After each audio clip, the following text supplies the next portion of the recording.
Hello. Hello. हाँ किए वर्षा कहूल? आज्ञा सार नमस्कार। हाँ मु मुख्यमंत्री कहूली मोहन माझी जान। आज्ञा।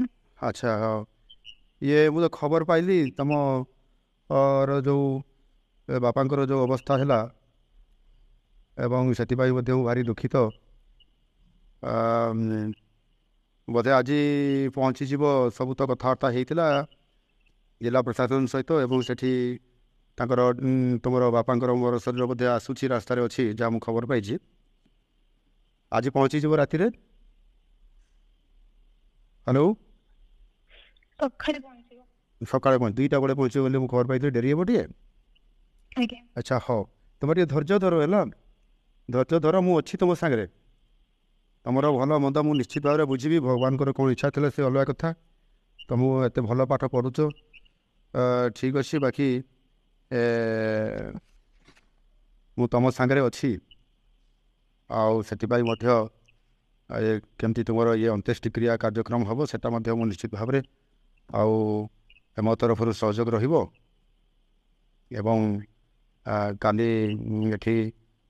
सब मु लोक भी पठेबी से भी सेठी सहयोग करेंगे तुम धैर्य धरिकी रुह तुम तुम फ्यूचर कथा भी बुझी तुम भारी बुझा पिला किंतु बापा जेहेतु तुम परिवार एकमात्र रोजगारिया थिले तुम तुम परिवार सी एत दूर जाइए बालेश्वर कहीं जाकि से मुंबई गले मुंबई रे तुम काम करले श्रमजीवी हिसाब से कम कर तुमको बहुत भल पाठ पढ़ाते भगवान कौन इच्छा था से तो अलग कथा किंतु निश्चित भाव में मु तुम सागरे अच्छी यहाँ तुम फिल कर सब बुझल। आज्ञा। हाँ मु निश्चित भाव में तुम तुम केमती पाठ पढ़ कंटिन्यूटी कर समाज में जड़े प्रतिष्ठित व्यक्ति बा महिला हिसाब से झील हिसाब से ढड़ा हे मु निश्चित भाव में मोर तुम प्रति शुभेच्छा अच्छी मु तुमको ठाकुर निकट में महाप्रभु जगन्नाथ निकट में प्रार्थना करी तुम उत्तरोत्तर कामना हो बापांकर एथिरे बहुत बड़ तुम परिवार अवदान थिला बापांकर आत्मार सदगति कामना भी करुछि एवं तुमर मंगल कामना भी करुछि परिवार निश्चित उन्नति हेबो एवं मु तुमको सहयोग करी ठीक अच्छे। आज्ञा। आउ माँ अच्छा कि पाखे आज्ञा। टिके दियो माँ को कहब कथा हो।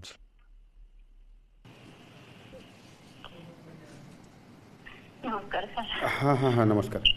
हाँ देखु ये तो बहुत बड़ घड़ी संधि मुहूर्त अति दुखर कथा मुझे जापारुछि जे एभली एक तम भाया गोटे गरीब परिवार रे केते कष्ट करी परिवार चलुला मोर भी हिसाब से स्वामी आपंकर परिवार चलाऊे मुंबई रे थी श्रमजीवी हिसाब से बालेश्वर ये गोटे अंचल जाकरी से केते कष्ट करी खैरा अंचल जाकरी साहय करुले किंतु बहुत भगवान कौन इच्छा था कि जानी मुझे जापारि आगुरी मुझे जापारि ना आउे कौन भी करा कि भगवान को इच्छा बोधे सीया था तो काली पहुँचला ये सब अंत्येष्टि क्रिया सब काली हम आपण मैंने समस्त धैर्य सहित आपण करेंगे बाकी मु अच्छी आप जानी था जे मुख्यमंत्री आप सागरे अच्छा निश्चित भाव में आपण मानकर परिवार झीर दायित्व मु निश्चित भाव में बुझी तार साहाय्य करी से भल पाठ पढ़ी मनीष हो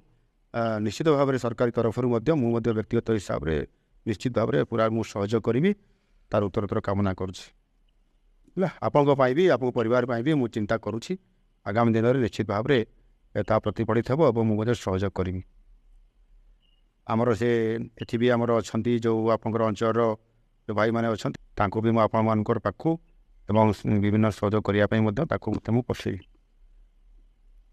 ठीक अच्छे मैं हाँ धैर्य धरतु टे धैर्य धरतु मुझे निश्चित भाव में मुझे सहयोग करी आज्ञा।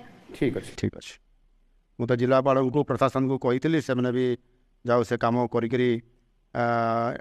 आसबार व्यवस्था सब कहला कम होपर भी मु खबर रखुच्छी आज्ञा। ठीक अच्छे हाँ मुझे रही हाँ हाँ हाँ ओके। ମୁମ୍ବାଇରେ ଶ୍ରମଜୀବୀ ଭାବେ କାର୍ଯ୍ୟ କରୁଥିବା ବାଲେଶ୍ୱର ଜିଲ୍ଲା ଖଇରା ବ୍ଲକ ଗୋବିନ୍ଦପୁର ଗ୍ରାମ ପଞ୍ଚାୟତ ଅନ୍ତର୍ଗତ ସାହାପୁର ଗ୍ରାମର ମୁରଲୀଧର ମହାକୁଡ଼ଙ୍କ ଅସୁସ୍ଥତା ବଶତଃ ପରଲୋକ ଘଟିବା ବିଷୟରେ ମୁଖ୍ୟମନ୍ତ୍ରୀ ଅବଗତ ହେବା ପରେ ଜିଲ୍ଲା ପ୍ରଶାସନକୁ ସହାୟତା ଯୋଗାଇ ଦେବା ପାଇଁ ତୁରନ୍ତ ନିର୍ଦ୍ଦେଶ ଦେଇଥିଲେ। ମୁଖ୍ୟମନ୍ତ୍ରୀଙ୍କ ନିର୍ଦ୍ଦେଶକ୍ରମେ ଜିଲ୍ଲା ପ୍ରଶାସନ ପକ୍ଷରୁ ତାଙ୍କ ମର ଶରୀର ଆମ୍ବୁଲାନ୍ସ ଯୋଗେ ଓଡ଼ିଶା ଆଣିବା ପାଇଁ ବ୍ୟବସ୍ଥା କରାଯାଇଥିଲା। ଆସନ୍ତାକାଲି ମୁରଲୀଧରଙ୍କ ମର ଶରୀର ତାଙ୍କ ଗ୍ରାମରେ ପହଞ୍ଚିବ। ମୁରଲୀଧରଙ୍କ ପରିବାର ଅତ୍ୟନ୍ତ ଗରିବ। ମୁମ୍ବାଇରୁ ମୁରଲୀଧରଙ୍କ ମର ଶରୀର ଆଣିବା ପାଇଁ ତାଙ୍କ ପରିବାର ପାଖରେ ସମ୍ବଳ ନଥିଲା। ମର ଶରୀରକୁ ତାଙ୍କ ଗ୍ରାମକୁ ଆଣି କ୍ରିୟାକର୍ମ କରିବା ପାଇଁ ମୁଖ୍ୟମନ୍ତ୍ରୀ ଶ୍ରୀ ମୋହନ ଚରଣ ମାଝୀଙ୍କୁ ତାଙ୍କ ପରିବାର ପକ୍ଷରୁ ନିବେଦନ କରାଯାଇଥିଲା। ଆଜି ସନ୍ଧ୍ୟାରେ ମୁଖ୍ୟମନ୍ତ୍ରୀ ମୁରଲୀଧରଙ୍କ ପତ୍ନୀ ଓ ଯୁକ୍ତ 2 ପଢ଼ୁଥିବା ଏକମାତ୍ର ଝିଅ ବର୍ଷାରାଣୀଙ୍କ ସହିତ ଟେଲିଫୋନ ଯୋଗେ କଥା ହୋଇ ସମବେଦନା ଜଣାଇଥିଲେ। ମୁଖ୍ୟମନ୍ତ୍ରୀ ମୁରଲୀଙ୍କ ପତ୍ନୀ ଓ ଝିଅଙ୍କୁ କହିଥିଲେ ଯେ ଆପଣମାନେ ବ୍ୟସ୍ତ ହୁଅନ୍ତୁ ନାହିଁ, ଧୈର୍ଯ୍ୟ ରଖନ୍ତୁ, ମୁଁ ଆପଣଙ୍କ ସହିତ ଅଛି। ଝିଅକୁ କହିଥିଲେ ତୁମେ ଭଲ ପାଠ ପଢ଼ୁଛ, ତୁମେ କିପରି ପାଠ ପଢ଼ା ଜାରି ରଖିବ ସେଥିପାଇଁ ମୋର ସହଯୋଗ ରହିବ। ତୁମେ ଭଲ ପାଠ ପଢ଼ି ସମାଜରେ ପ୍ରତିଷ୍ଠିତ ହୁଅ, ସେଥିପାଇଁ ମୋର ଆଶୀର୍ବାଦ ଅଛି। ମୁଖ୍ୟମନ୍ତ୍ରୀ ପରଲୋକଗତ ମୁରଲୀଧରଙ୍କ ଅମର ଆତ୍ମାର ସଦ୍ଗତି କାମନା କରିଥିଲେ।